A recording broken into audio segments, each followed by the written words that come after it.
This is Keys to the Shop, episode 458, an encore episode of a special Valentine's Day episode with my wife, Lindsay DeFirio. Well, hey everybody, and welcome to another episode of Keys to the Shop, where we give you insights, inspiration, and the tools you need to grow as a coffee service professional. My name is Chris DeFirio. I'm your host for the show. Thank you so much for joining me. I really am excited about the key holder coaching groups launching in March, mid-March. Applications are open right now, and it is something that I believe can be so transformative for you and your business. It's a lonely thing being a coffee shop owner and operator, but being in community with other shop owners and helping each other succeed through encouragement, insights, accountability, and just sharing the journey of coffee shop ownership and operations is really amazing. All you need to do is email chris@keystotheshop.com or check the link in the show notes to get to the application for the 2024 key holder coaching groups launching in March. There is limited availability. The key holder coaching groups are 5 to 6 coffee shop owners meeting 12 times over 6 months. Each meeting we have is 2 hours long. We have communication between those calls over our community platform, and the conversations are so awesome. And like I said, the insights, the perspective, and the community is second to none. So go ahead and email chris@keystotheshop.com. Check the link in the show notes for key holder coaching groups to put in your application to be considered for this next cohort of key holder coaching groups. So one of my favorite things that we do in coffee is we look back to see where we've come and how far we've come. And I think as we go, it's really encouraging to see what's evolved and how technology, for example, has followed the desire and the expertise of the professional community. And that is why I love the Ground Control Brewer.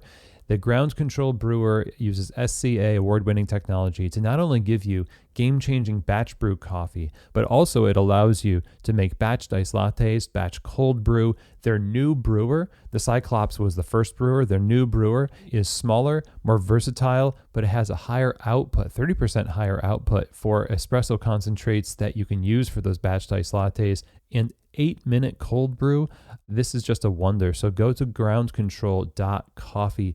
Learn more about this amazing piece of equipment if you're looking to stand out in all the right ways in your coffee shop. Quality, convenience, efficiency, profitability. Go and get yourself a Ground Control brewer. Check them out over at groundcontrol.coffee. You know, one of the things about an industry like ours is that it relies on great relationships and support, not only from people that are peers, but also suppliers and consumers within the industry, you know, business to business. The Barista Series has been doing this just marvelously for the past, decades, really. They're the innovators behind plant-based milks. They're the people who set the standard for plant-based beverages. And the Barista Series is a line of plant-based beverages that is created for baristas. It is approved by some of the best baristas all over the world before it even reaches your shelf, stands up to the heat from steaming, produces amazing texture for latte art. It also keeps the balance of the beverage focused on the coffee, which is super important. Check them out at pacificfoodservice.com. Get samples, taste it for yourself, see how it performs. I think you're really going to be impressed. If you're looking for the best plant-based beverages for your customers, then the Barista Series is a clear choice. Okay, everybody. Well, today, in kind of at the behest of my wife, who thought it would be a really great idea, and I agree, we are re-airing an episode where she and I sat down to talk about coffee, but not just about coffee. We talked about how I've developed in the industry, so you're going to get to hear my wife, Lindsay, interview me about my career in coffee, which, by the way, involves how I met her and how we met, which is coffee focused as well. So that's a fun part of our story. And of course, this is all in honor of Valentine's Day. And, you know, the airing of this episode will happen the day before Valentine's Day, which is Wednesday this week in 2024. But, you know, one of the things that I don't really do very often on the show, and for very good reasons, is talk very much about myself in terms of my career and things like that. I like to let the guest be the focus. I like to let the topic and the exploration of the topic be the focus. And of course, I give my opinions. But in terms of the details of my career arc, and my journey in coffee, there aren't as many conversations about that on the show, maybe some references. So if you ever wanted to learn a little bit about my career and some of the things that I've learned through management and leadership and competitions and barista work, and then hear the fun story of how latte art and coffee led me to the best decision that I've ever made, which is pursuing and marrying my wife, Lindsay, then this is the episode for you to listen to. Super fun to have sat down with her, and she and I are going to have to do that again. I think, for somebody who says she never wants to start a podcast, I think that she did really great. So I hope you feel the same way. So I hope that you enjoy the re-airing of this conversation for Valentine's Day week, I guess. And let's get right to it. Here now is my conversation with my lovely wife, Lindsay DeFirio. Here we are. And I am sitting underneath a foam fortress here in the recording studio in back room of our house in Louisville, Kentucky, with my wife, Lindsay DeFirio. Hey, Lindsay. Hi. Welcome to Keys to the Shop. And I'm not really the host of this particular episode. So no, you're going to let me be the host. Yes. So I guess you be quiet. Hand it to you. I be quiet. Yeah. It's hard to do. I know it is. Between the two of us, he is by far the talker, or at least the verbal processor. That's it. I was going to say verbal processor. Yes. It sounds much better. It does sound better. So anyway, I am super excited that he agreed to this. This idea actually came from my friend Tammy. She gave me the idea, and I told her there's no way that he would agree to this. And she's like, well, it can't hurt to ask. So when I asked him, I'm like, okay, you cannot say no to what I'm going to ask you. You have to think about it first. So anyway, we are here because he thought about it, and he came back and he said, okay. I'm getting soft in my old age, I think.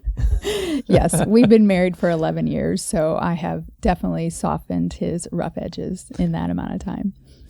So anyway, I think this I'm a little biased, but I think it'll be interesting because, like he said, I know his show is about just highlighting others, and I listen to all of his episodes, and I'm always telling him, oh, you should have shared that story about you at this moment. And he's always saying, it's not about me, it's about my guest. And so I do think he has so many cool stories, and he is very interesting. And I know personally, I listen to a lot of podcasts, and I love it when the person that you listen to over and over every week, as you listen to them more, you get to know them. They share personal stories about their life. At least females do that more. So I have always told my husband, you need to share more about your life. I think people really would love to learn more. So that's what this episode is going to be about. Learning a little bit more about Chris DeFirio. Hey, maybe I'll learn something. Yeah. So the first question is, oftentimes when I get asked what your husband does and I explain it, a lot of times people say to me, oh, I didn't even know you could make a career out of coffee. So, and I didn't know that either when I first met him. So anyway, my first question is, why did you choose coffee 20 years ago? Okay, well, classic question. I yes, you may ask have all your touched guesses. on this a tad in the intro episode, which, anyone listening now is probably not taking the time to go back, and I'll have to look at the stats, but yeah, that's ages ago. So anyway, 20 years ago, I got into coffee because I just kind of fell in love with the coffee shop atmosphere, and I was really infatuated with the it was caffeine a little bit, honestly, discovering coffee, because it really led to a lot of creativity on my part. I feel like I'm a creative person, and going to a coffee shop and journaling and drawing and drinking coffee was sort of the gateway for me. And that was way back in Northwest Arkansas. After I had finished a ministry school out there, I just kind of had jobs in town and went to coffee shops, and that's when I fell in love with coffee. And I remember feeling like it was more than the atmosphere, because I started to learn that I could taste the differences between all of the origins on the batch brew. And that kind of led me down this rabbit hole of discovering coffee as a commodity, as an industry. I started to read books about it and, get subscriptions to coffee magazines and stuff. And at the time, the coffee magazine to me was the catalog from Vermont Green Mountain Coffee.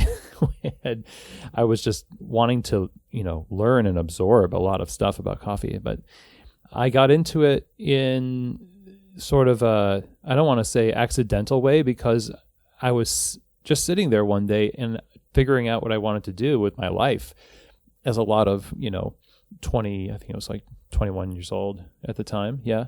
And I said, well, I love coffee and I'm always, reading about it, thinking about it. So I'm just going to do that. And that's literally all it took for me to decide. And from that day forward, I never looked back. I never really questioned my career choice. I just decided that if I was going to do it, I was going to keep doing it until, something like physically prevented me from doing it. And so far that hasn't happened. And here we are 20 years later. That's kind of a short version. That's true. Okay, so next question is, first, I had the privilege of working side by side with my husband when we lived in upstate New York before Louisville. And that was my first introduction as a barista. And so it was good for me to see all the ins and outs of what it means and, kind of what, he does. But, to be honest, he was a little intimidating to work with, but at the same time, and I think anyone who has ever worked with him or works with him currently at Quills would attest to this. I always felt like working with him was the equivalent of working with two other baristas. And it's mostly because he is a super clean freak. He's cleaning as he goes like a machine. He times himself. In the past, he's always timed himself doing dishes. So he's super fast with dishes. He's just the most efficient person behind the bar that I've ever seen. And so, usually people like working with him because he just gets so much done compared to the normal barista. But my question for you is, I know cleaning is probably going to be your answer, but outside of cleaning, I mean, seriously, he doesn't love to clean at home, but he does love to put everything in right angles at home. He's always just tweaking things on our kitchen counter or his desk. Sorry, this question is really long. Okay, go back to the question. My question is, besides just cleaning and loving a clean bar, what about barista work do you love the most? I think, first of all, I want to point out that it's not just the fact that I'm clean. I like to be clean. And I do time myself still on dishes and drinks and things like that. I think that's fun and it's productive. So anyway, I'm also I also bless my coworkers with puns. So that's another reason. I just wanted to put that in there. But I think the intimidating thing that you mentioned earlier, this is not the answer to your question, but I'll get there. That's something I actually have talked about on the show before, that I guess I can be intimidating because I have this is actually related. So great. I have a vision for how I want something to be, how I think somebody should experience what is being presented.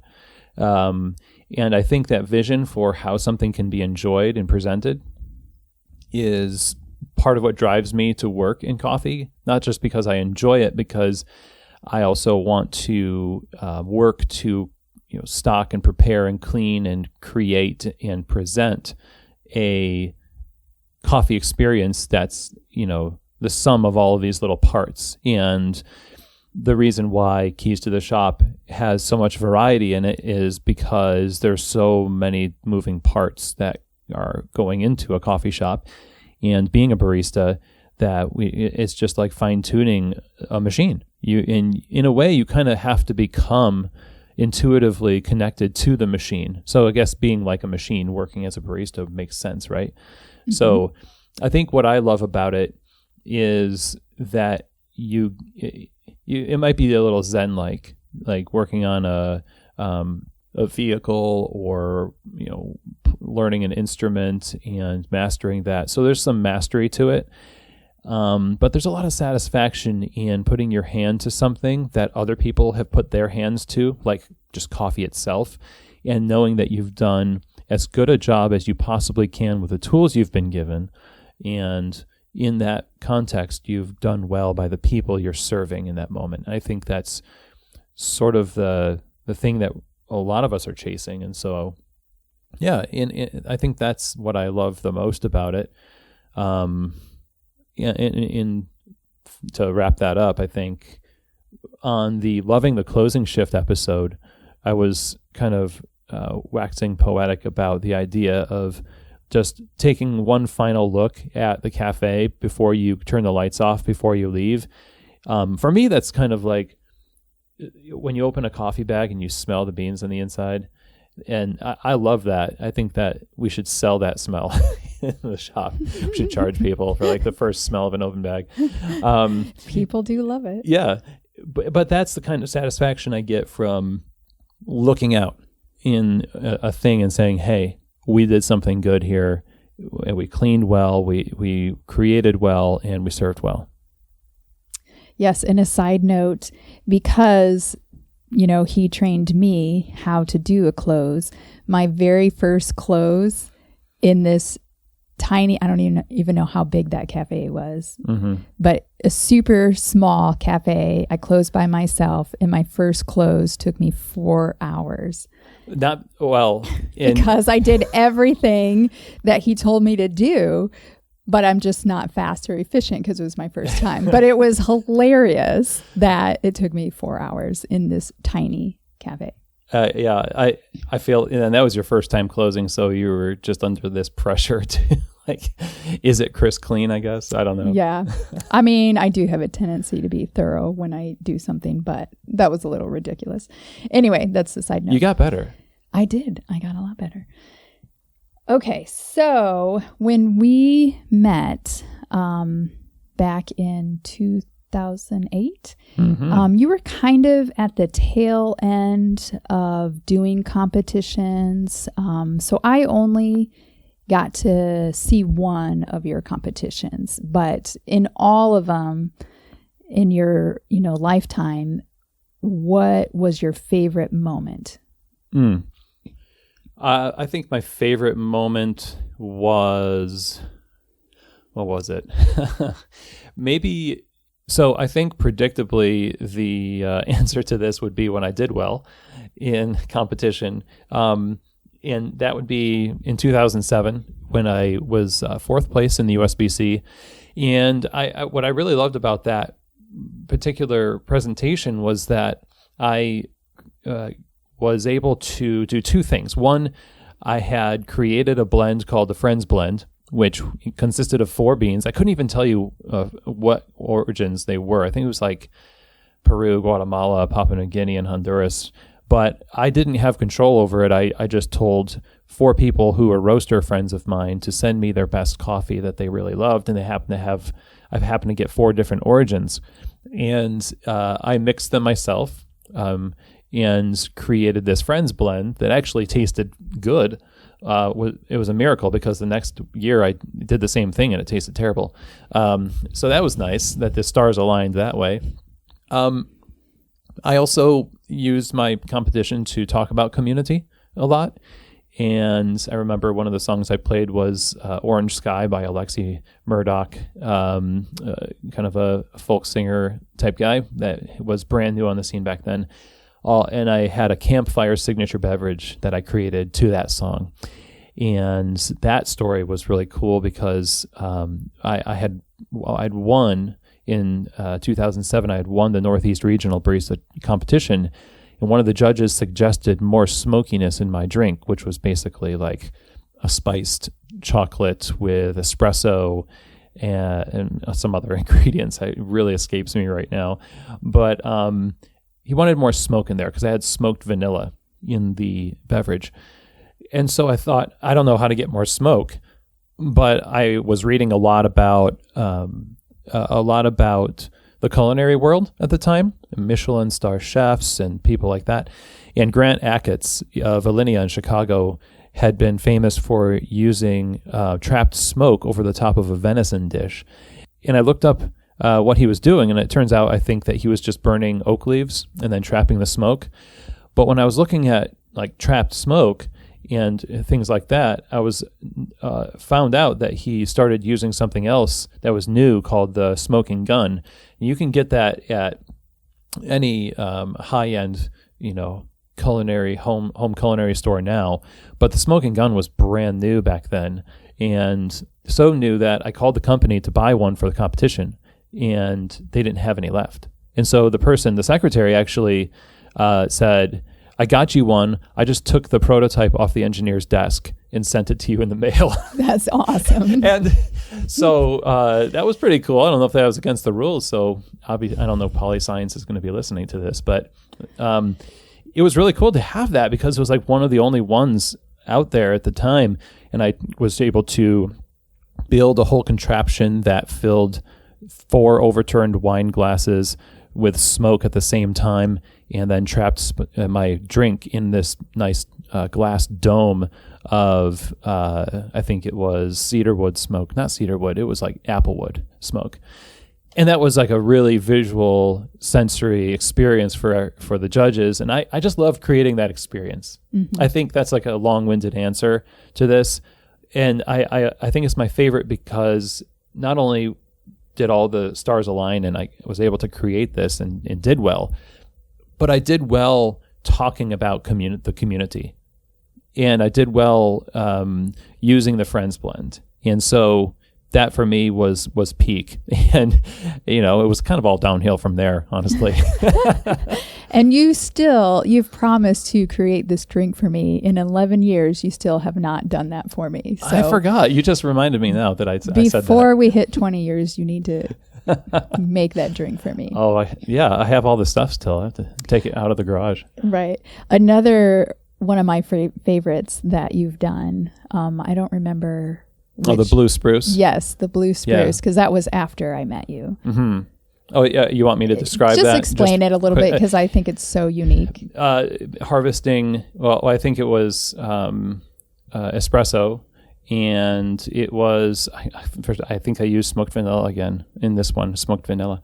But it was a 2-part drink. The one part was the espresso next to a glass of whipped cream that had been infused with New York maple syrup and blue spruce needles. That was just made by taking baby blue spruce needles, stripping them off of the stem, blending them with cream, and steeping it for like 48 hours, and then straining it after a lot of pressing. I'm just giving you the recipe now, and then whipping it with some maple syrup. And it had a nice pine taste that wasn't overwhelming because the needles were not mature. And so because of that, they didn't have a lot of bitterness. And at the time, I was trying to figure out whether I was going to use another type of resiny, a resin product that's from Greece called mastic, that's used in some kind of pine-flavored candies in Europe and Greece. And I couldn't really get my hands on any. So I just went to my friend's yard. He said it was okay to take some needles off his tree. And that's the way it happened. And let me tell you, it is the most incredible flavor.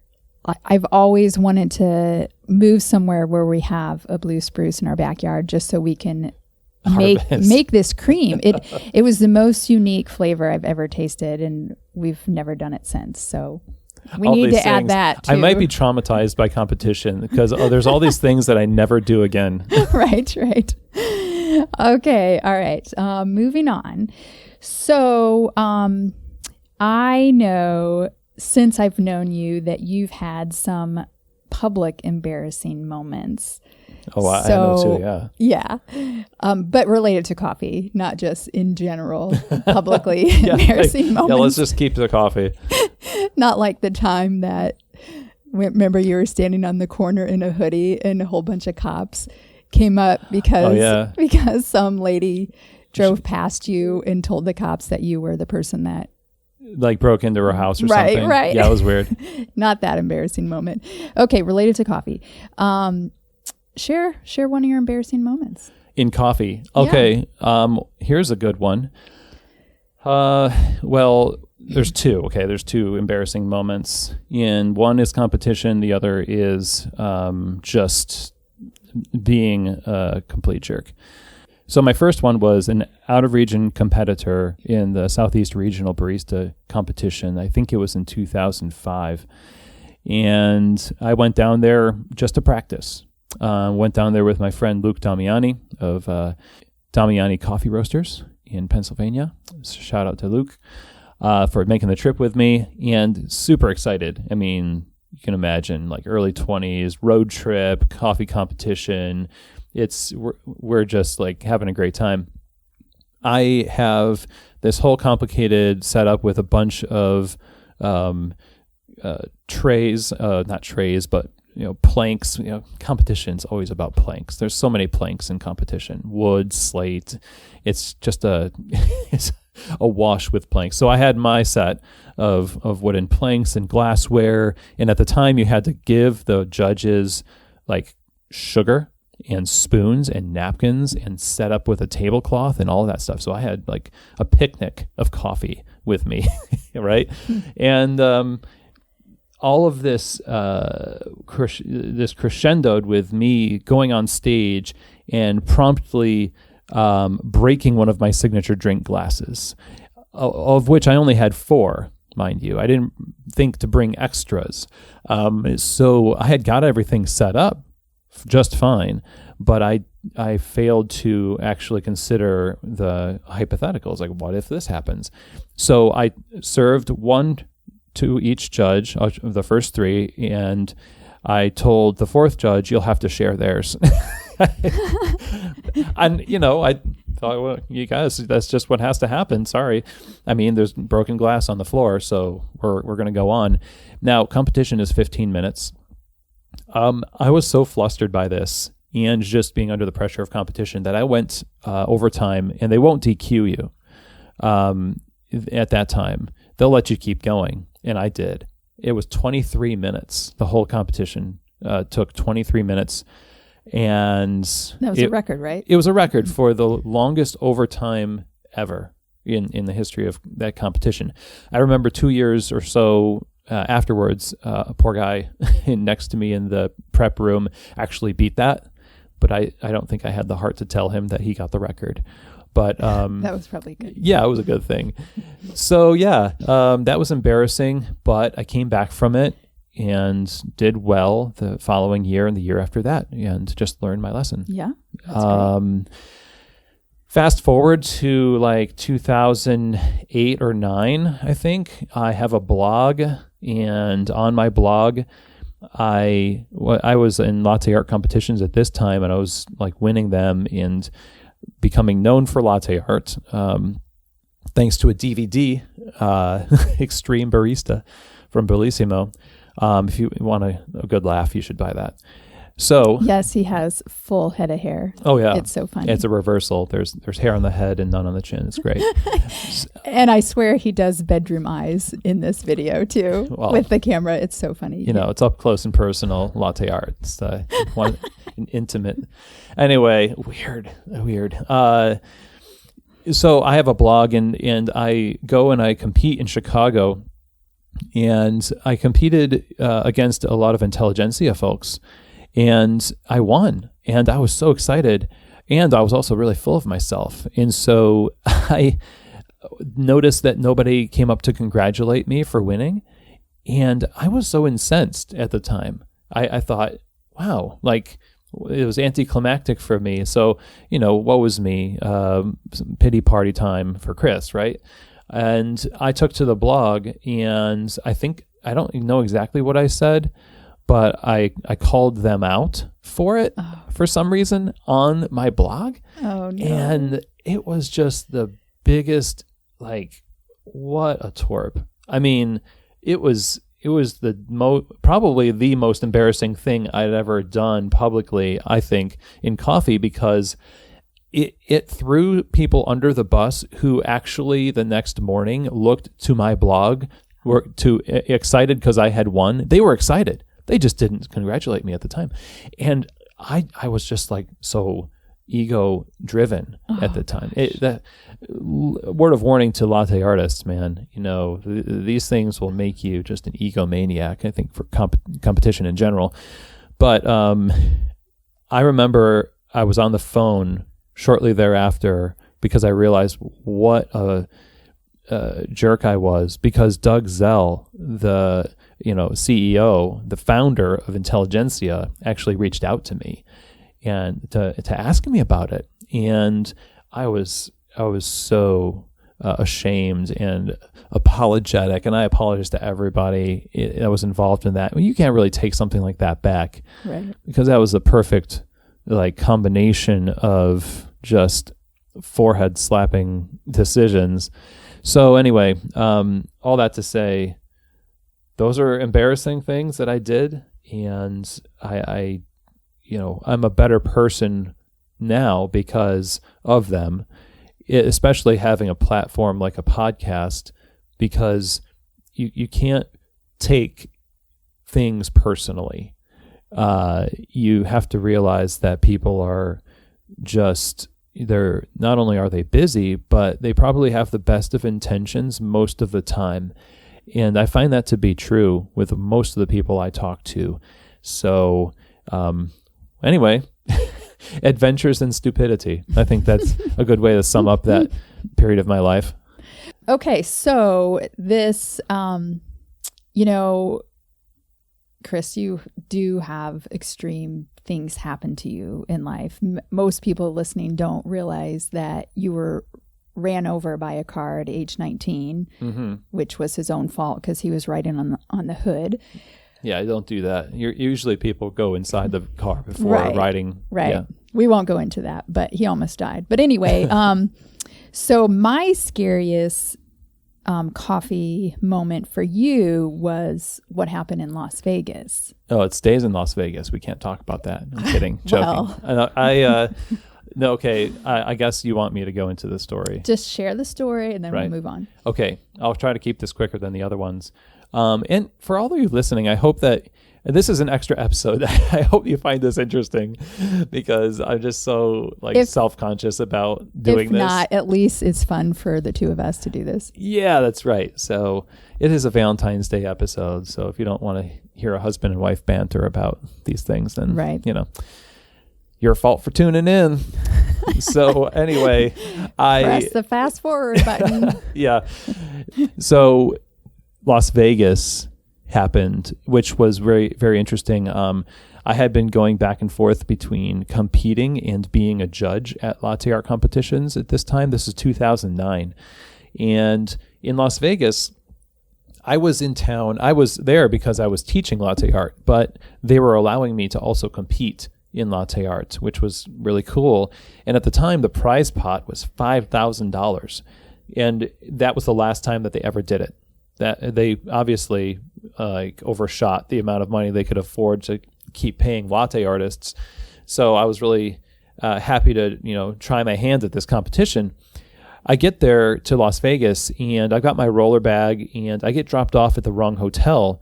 My fault, because I thought it was like one of these satellite hotels on the same name.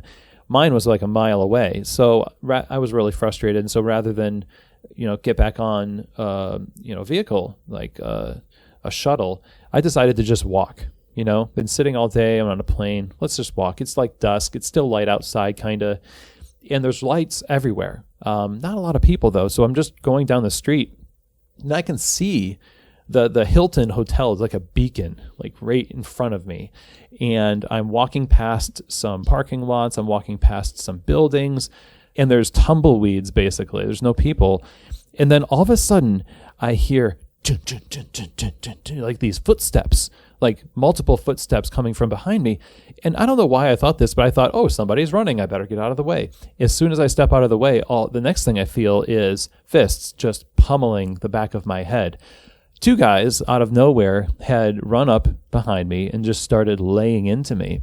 And long story short, I got mugged and got taken for my wallet, my laptop, phone, and what else? I think that's pretty much the trinity of important things. He told you to keep your suitcase. Oh, that's right. Yeah, I said he picked up my suitcase and said, "What's in here?" And like now I'm being questioned. I said, "No, it's just clothes, man." And he said, "Keep it closed, homie." So I didn't thank him, but I thought, well, it's really great. I'm glad I got to keep my clothes. So I've got this massive headache, got all my stuff taken, not even to the hotel yet. But in the next morning, I'm supposed to do this super early morning latte art shoot for a local TV station at the venue. And I just, because I don't have a phone, I have to get a pay phone. I have to remember your number. It was programmed on my phone. Right. And told you that I got mugged. And it must have been pretty scary, I guess. It was. Not a phone call you want to hear from your significant other, right? No. So, and that was only 1 year into our marriage. Yeah. So, and, they never found the guys. The Las Vegas cops, this stuff happens so often. They were really annoyed that they had to deal with it. But good news, I won that weekend. So I got enough money to, purchase a laptop and phone. And that was it. That's the story. And ever since then, it's just this, like, what could happen at a latte art competition? Like, I think I've experienced the extreme of that with that story. And I'm just glad to have won. Yes, that made it worth the trip. Yeah. All right. So moving on from your crazy stories, let's get back to coffee a little bit. So what have you discovered about coffee in the last few years that you didn't see or it didn't even exist when you first got into coffee? I would say probably the most impactful thing for coffee in the recent years, and I'll say recent years as in the last 5 to 8 years, maybe. Okay. Back in the day, again, old man phrase just keeps popping up. We weren't weighing anything. We had bathroom scales that we were tamping on to make sure we were doing 30 pounds of pressure for every puck we pressed, But now we've got so much automation that the consistency of our coffee has just crept up there really high. Like our coffee now is way more consistent than it used to be because of the tools that we have at our disposal. That means things like gram scales used for weighing the amount of coffee you're putting into the portafilter. You've got doserless grinders. Now, today, even doserless grinders that will weigh the coffee as it grinds into your portafilter for you. If the trend keeps going the way it is, we're really just going to have to talk to our coffee equipment to get it to make us coffee. We'll be the drivers of this machine, right? But I think that's probably the most significant change.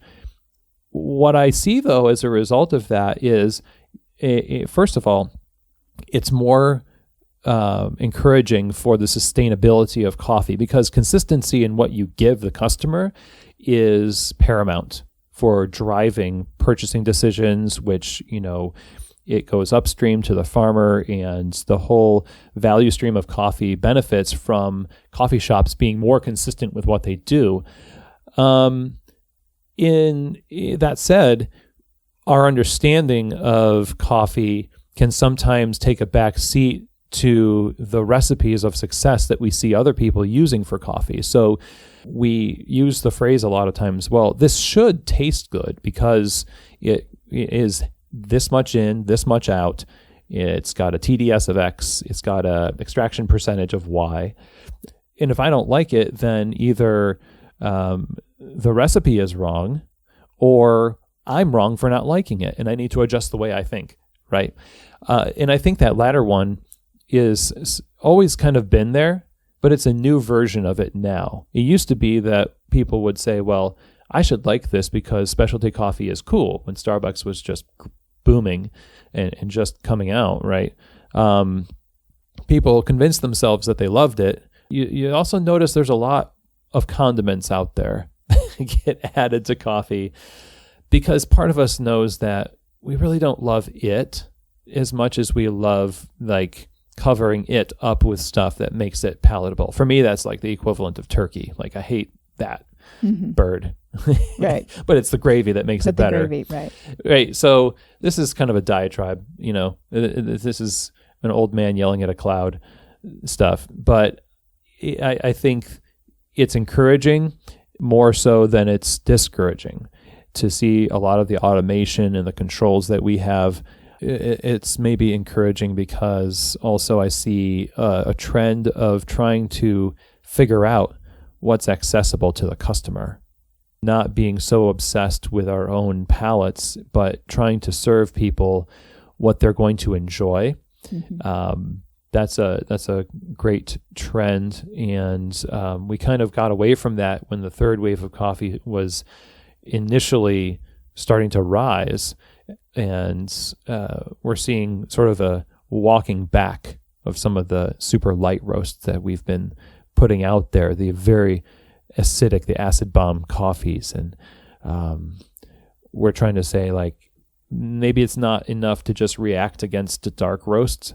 Maybe it's just we need to create coffees that are delicious, truly delicious to a lot of people, and not just to us in the lab on that one day when the grind was just right because it's so light that only I could ever pull it right, you know? Mm-hmm.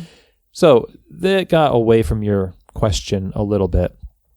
So the automation didn't exist back then to the degree it does now. Yeah, we'll see where it takes us. Well, I think it's cool, you know, since you've been in the industry for a couple decades, you get to see the evolution that a lot of younger baristas are not seeing. So, you know, I guess it's neat to be an old man in this industry for that aspect. I really want a t-shirt that says it's neat to be an old man. In coffee. Or just old man. Generally an old man. And I will say, when we first met, I was that person that always purchased, you know, the grocery store flavored fake creamers, you know, for my coffee, and he would scoff at me. But over the years, he has weaned me down to I don't even need sugar. International delights. I'm okay. Yeah. Right. I'm okay with just black coffee. Coffee is the original international delight. Yeah. I guess. Trademark. I guess you're right. Okay. So, I personally have been really proud of my husband for all the hard work he has put into this podcast, because when he first told me he wanted to do a podcast, first off, I didn't even know what podcasts were back then. And second off, I thought he was crazy. So it's been neat for me to see how hard he works, and even just the creativity that he brings to it. So many people have commented how they love the variety of subjects, and something that people don't know about my husband, I always say he has the gift of creativity. He never runs out of ideas. I don't know how he does it, but anyway. So with that being said, what has been your favorite thing about doing this podcast? I would say my favorite thing is recent. It's looking back at the number of episodes that we've done, and all told, like including shift breaks and even this Valentine's Day episode, is getting up to 300. Like very soon, the next couple of weeks, it'll be like 300 actual broadcasts, which is crazy. But when I look back, like on the website at keystotheshop.com, on the episodes page, you like look through all of these people. I'm just amazed at the number of people that I've talked to and the number of subjects that have been covered it's really not laborious to think of things to cover. As you were sort of writing these questions out, you were considering the creativity thing and like running out of ideas. And I think my comment to you was it's like a fish running out of water. I'm in the midst of this industry that has so many topics that go into it. I can just put my hand out of the window and grab something and put it in there. Of course, everything that we do at Keys to the Shop has to do with retail. So it's not just like talking about coffee farming or cupping protocols and things like that. Although we've covered a couple of those topics, but it's mostly because I love coffee bars so much, and I love what happens at this part of the coffee value stream so much, that looking back over the catalog of things we've covered, there's multiple different episodes that cover similar topics in different ways. And when people tell me that they have used the show to help them either solve a problem, overcome a challenge, open a coffee bar, or reform the way that they manage, or help them in their new management role or leadership role, things like that, that's really rewarding, because that's what I wanted the podcast to do, is to sort of put this information out there as a actionable resource for people to take and then use to create a better retail sector of coffee. And so that's, I think, the most rewarding for me, is to see that kind of momentum, that this like giant flywheel that this podcast is, it has gone from like a little bit of subscribers in listeners in 2017 till today, where it's like 5 times as large as it was, literally. I'm just really, I guess, blessed and honored to reach that many people and get these ideas out there and spread the great ideas of other people that are doing great things in coffee. So all of that, yeah, there's probably more, but that's the main thing I can think of. That's cool. Okay, easy question. What's your favorite coffee? Favorite coffee is, wow. What an unfair question. I've probably asked somebody this before. Any coffee, I pick coffee cups based on my mood. So I have a hard time choosing favorites of anything. People in the bar have asked me things like, what's your favorite color? What's your favorite music? I cannot tell you. I have almost no interest in finding out for myself. I even hate personality tests that, tell you what you are. So that's a preface for my answer, but my answer is simply, I tend to like washed coffees that have a kind of a floral, but a little bit of a nutty balance to them as a daily drinker. Now, that could come from, and historically for me, that's come from like Honduras, or it's come from El Salvador, or Guatemala. I also appreciate more developed coffees, especially in the cold weather. Like you have kindly given me a subscription from Eastobox, and I've selected just all the blends that are more developed blends from great roasters that have roasty characteristics to them. They have chocolate. They have that some earthiness to them, and I really, maybe as a holdover from my original days in coffee, but I really appreciate that in a coffee.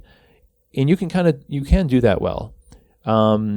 So I do appreciate naturals, for about like 3 ounces. I can't. For me, it's like cream soda. I just can't do more than a couple sips of that before I'm just like, okay, I'm just tapped out. I'm tapping out. I'm done. So yeah, that's, I guess, a non-answer to your question, and in a way, sort of a escape hatch there. But okay. Yeah, Papua New Guinea is tasting. There's some really good Papua New Guineas out there. That's what I thought you were going to say. Was that? Yeah. Yeah, that's what I expected your answer to be. It's hit or miss with Papua New Guinea. But you're verbose, like I said in the beginning. So that's right. good, though. That's good. Another stupid question. Why do you hate coffee ice cream so much? It doesn't taste like coffee. I disagree. Well, it doesn't taste like real coffee. But it has real coffee in it. Yeah. I mean, anyway, I we're will never going to agree on this. I can bite my finger. I have coffee in me. Do I taste like coffee? No. All right. It's for me listen, coffee ice cream is like coffee popsicles, or I don't know. It just, because it's cold, first of all, you can't taste things at a cold temperature that well. So that's kind of my answer about coffee ice cream. And I'm sorry, but maybe technology will make this a reality one day, but I doubt it.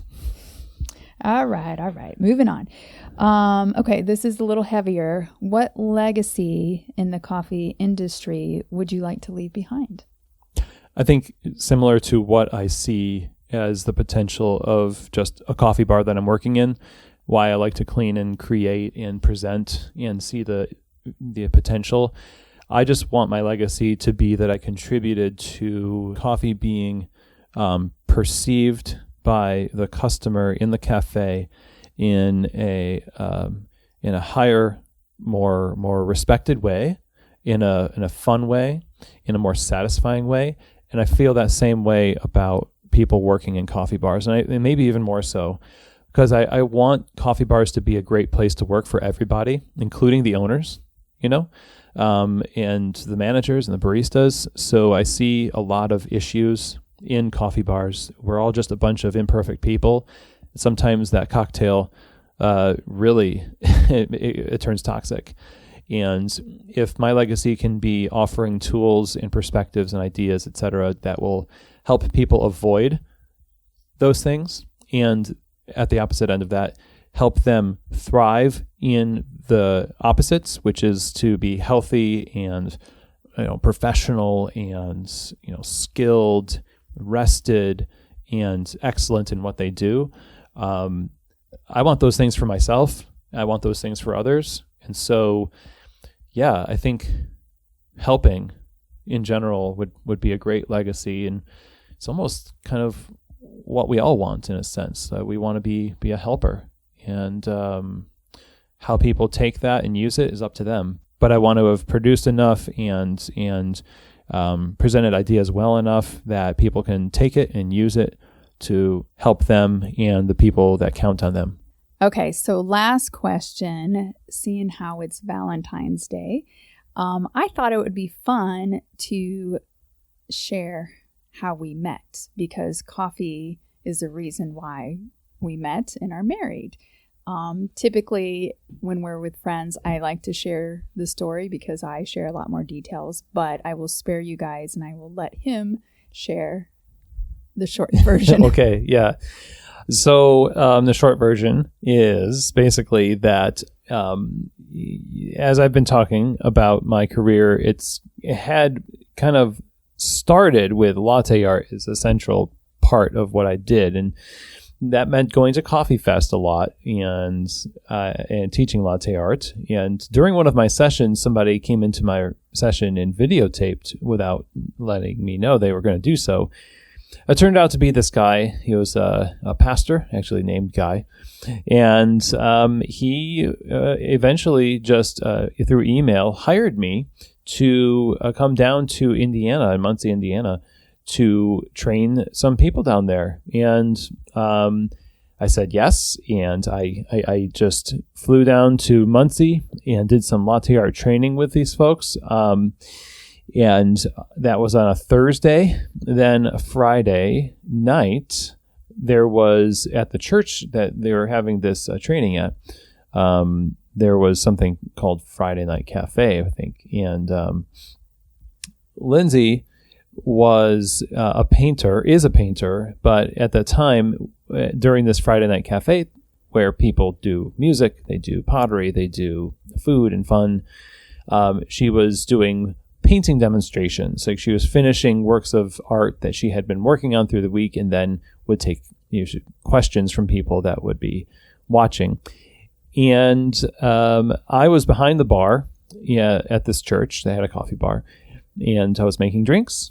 And I was introduced to Lindsay by the pastor, and at the time I didn't want a relationship at all, I don't think. And I was introduced to Lindsay, and as I was making coffee, after I said hello, looked over to her again, and then I think maybe Guy, the pastor, he probably saw me doing that, and a little bit later, a few minutes later, he told me, "Hey, why don't you go take a break, take a latte over to your future wife?"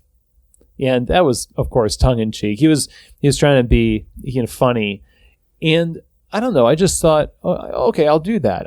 I walked over, and I didn't bring a latte. I didn't bring a drink at all. Yeah, you forgot my drink. I forgot a drink, but we ended up talking for 3 hours, and all of your friends that I didn't know they were watching you, but they were watching you because they knew you, and that was what was happening on your end. On my end, I was just fascinated by you, and I was definitely entranced, and wanted to get to know you more. And so I don't know why, exchanged business cards, which is so we bizarre. both had business cards, and we corresponded over email for a while, and then we shortly thereafter, through long distance and then my moving to Muncie, got married in that same church, and that had that same coffee bar. So were it not for the fact that I was, a traveling consultant and latte art person, I would never have gone to Muncie, Indiana, probably in my life. That is very true. As is the case with most people, actually, regarding Muncie. But except for David Letterman, because he went to school there. So that's the story, and that's how kind of we met through coffee. So I'm glad I chose coffee, and I'm glad I chose you. Well, thanks, honey. Okay, this is dripping sweet. Yeah. So anyway, thanks for listening. If you've listened this far, then you must be a real fan, and I appreciate it. I've been trying to get on his podcast for a long time, but I never have any platform, and so I finally did. And thank you for allowing me to be here and interview you. I'll probably never be invited back again. You did fantastically. So this is it. Thank you for allowing me to be here and do interviews. Yeah, it probably feels weird to be on the other foot, right? Always. Well, I hope that was as fun for you as it was for me. Probably not. I imagine it was probably more fun for me, but I hope that it was at least a little fun and entertaining and maybe even useful to you. Big thank you, of course, to my wife for all these years. We've been married 11 years. And when you're married to somebody who does coffee for a living, that's a long 11 years. There's a lot of change. There's a lot of ups and downs. And I can't imagine doing this podcast without her support and encouragement.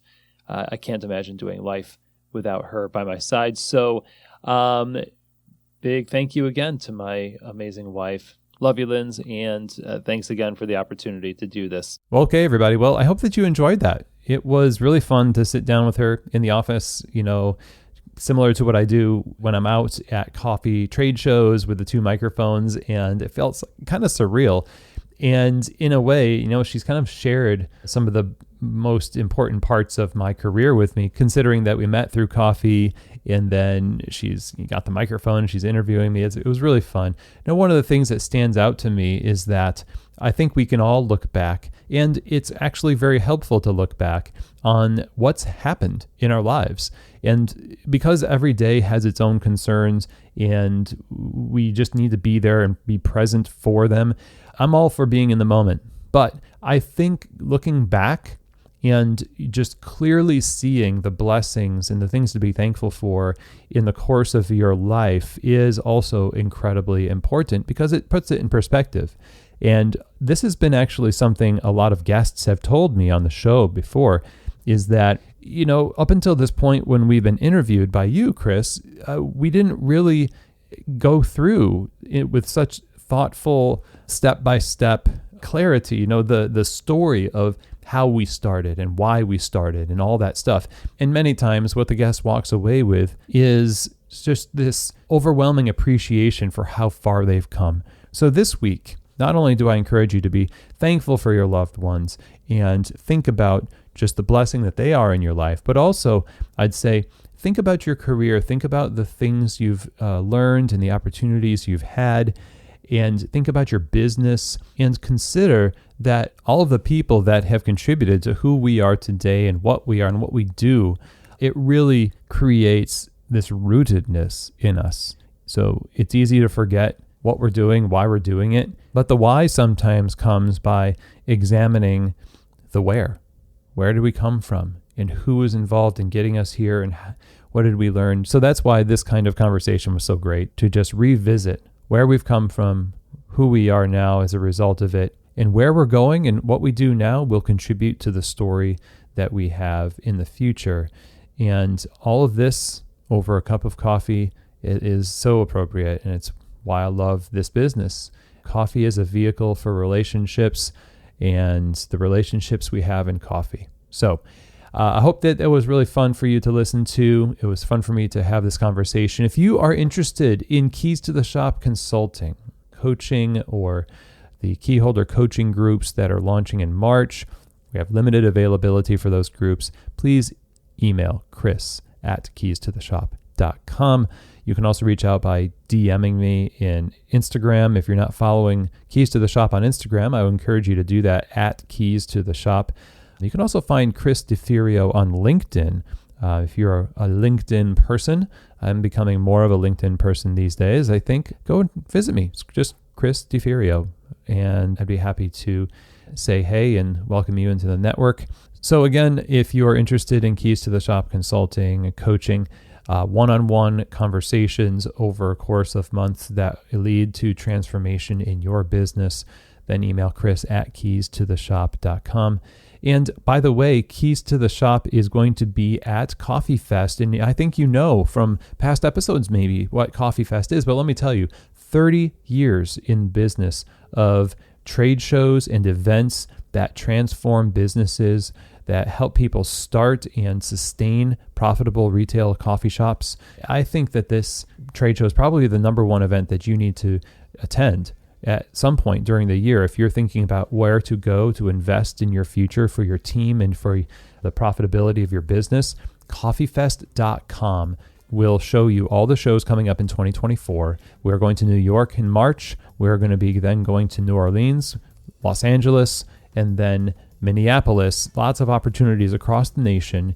I'm going to be presenting at each one of these shows, and I encourage you to check them out for sure, because as I've been going for the past 20 years, I've just seen so much benefit for all the people who attend, and I think that's going to happen for you as well. Check them out over at coffeefest.com, and if you're going to go to one of these shows, please make sure that you say hello, come to one of my classes or seminars, and I would love to meet you. Again, visit coffeefest.com. And with that, that is the end of our show today, everyone. Thank you so much for taking the time to join me. Hope you enjoyed the conversation with my wife, Lindsay, and have an awesome Valentine's Day week. Keep on making great coffee and great relationships through coffee. And as always, I hope that this episode has truly given you keys to the shop.